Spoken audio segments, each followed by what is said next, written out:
U.S. bombers and long-range missiles are reportedly on standby to strike Iran, as both sides brace for a potential clash following the latest round of escalation.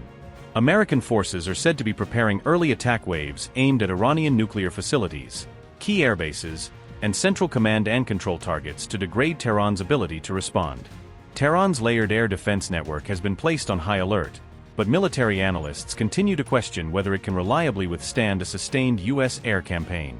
Iran's air defense push is designed to deny hostile forces easy air superiority over its major cities and strategic infrastructure, forcing any attacker to pay a higher price. Over the past decade, the Iranian military has built a multi-layered system that combines long, medium, and short-range air defense platforms into a single defensive web. Within this structure, Iran has fielded systems such as the Russian-made S-400 alongside indigenous Bavar 373, Khordad 15, Dey and Majid batteries, all tied into dense radar networks across the country. Tehran has relied on a mix of Russian imports and domestically developed systems to try to deter or complicate any large-scale air assault by the United States or Israel. S-400 Triumph batteries guard key nuclear and command sites with 400-kilometer-class intercept missiles, forming the outer ring of Iran's strategic air defense umbrella. A legacy S-300 PMU-2 network, though partly degraded and lost over time, still has surviving elements that supplement and backstop the newer long-range units. Bavar 373 road mobile launchers provide coverage against aircraft, drones, and some classes of ballistic missiles out to roughly 200 kilometers. Sayyad-4 and newer interceptor missiles are advertised as being capable of engaging fifth-generation fighters at high altitude, reinforcing Iran's top-tier air defense layer. Khordad 15 batteries protect major cities and airbases against jets, stealthy unmanned systems, and low-flying cruise missiles. Talash family systems now help fill gaps once covered by older S-200 batteries, extending medium-range protection along key corridors. Arman and Azaraksh-class systems are emerging as Iran's newer generation of medium-range interceptors designed to tighten this defensive belt.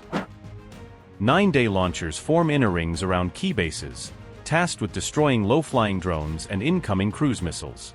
Majid short-range air defense vehicles provide last-ditch protection for critical radars and long-range missile sites. Anti-aircraft guns and manpads teams create dense short-range fire zones around vital infrastructure and military hubs. Resonance-NE arrays have, over the years, provided long-range VHF coverage intended to improve detection of stealthy targets. Gata radar systems have been used to scan out beyond 1,000 kilometers for high-flying aircraft and certain ballistic threats. Passive systems like Joshin aim to track targets silently by listening for emissions, helping maintain situational awareness without revealing their own positions. A nationwide joint air defense base links Iran's major radar stations and surface-to-air missile units into an integrated command structure. Iranian officials claim this network provides 24/7 surveillance of the country's airspace, allowing rapid detection and engagement of hostile aircraft or missiles.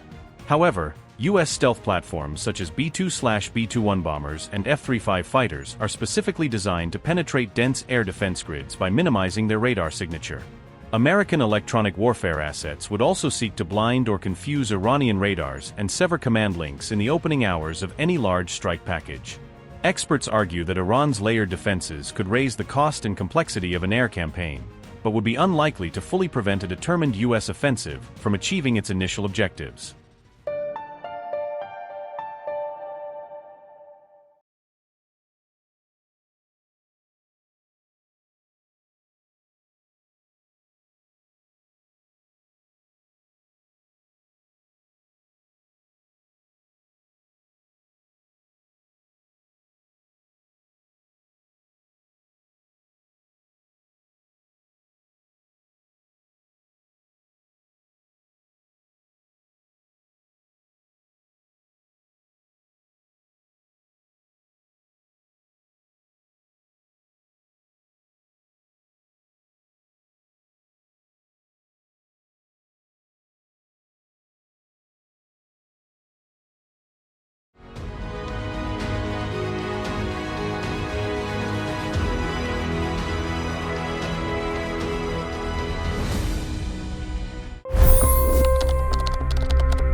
$25 crore गरीब गरीबी को परास्त करके बाहर निकले For the good of our nation, let's work together and let's truly make America great again.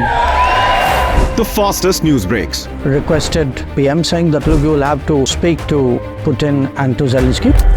The biggest newsmakers. The relationship with India is probably the most important bilateral relationship the U.S. will have for the rest of this century. The capital delivered quite an election result today. Expert analysis. The million-dollar question today is how to stop this dance of death. Ground reports. I'm standing at the crossroad of the Kumbh Mela. Behind me are more than 100 entry ghats. Long-form interviews. Exclusionary politics is reflected in Manipur case as well. You don't bother because this is a small state. Deep dive into burning issues. It's often said DRC could be the richest country in the whole world. It's because of what sits underneath. Why exactly did the US topple the Sheikh Hasina government? HT videos. We don't just break news, we break it down.